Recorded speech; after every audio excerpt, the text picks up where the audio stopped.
Salut l'équipe. J'étais en train de lire un livre qui était plutôt intéressant. Et c'est bien parce que je suis retombé sur un principe que j'avais déjà entendu avant, mais j'avais oublié. Comme quoi, c'est bien de relire, parce que souvent on oublie.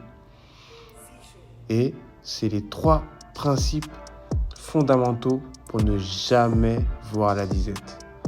Donc, première des choses, il faut avoir des revenus salariés. Ok. Donc, il faut bosser, il faut avoir une activité, quelque chose que tu saches faire. Que tu bosses pour quelqu'un ou que tu bosses pour toi-même dans ta propre entreprise, il faut que tu aies des revenus salariés.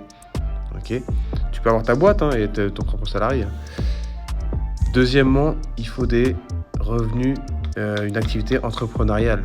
Il faut entreprendre quelque chose, il faut que tu prennes quelque chose en main que tu as envie d'accomplir. Il ne faut pas que tu dépendes essentiellement des projets des gens, il faut que tu aies ton projet.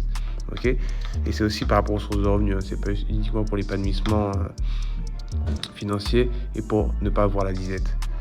Et troisièmement, il faut des investissements passifs, de l'argent qui travaille sans que tu aies besoin d'être là. Une fois que tu as ces 3 piliers, tu mets toutes les chances de ton côté pour moins voir la disette, au moins déjà, tu vois. Donc c'est essentiel.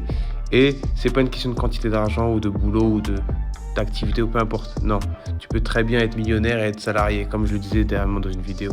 Ok, comme les ministres, les présidents, etc. Ils sont tous salariés, mais ils entreprennent à côté, ils ont des business et en plus ça, ils ont des actions, ils ont des revenus passifs. Bref, l'immobilier, etc.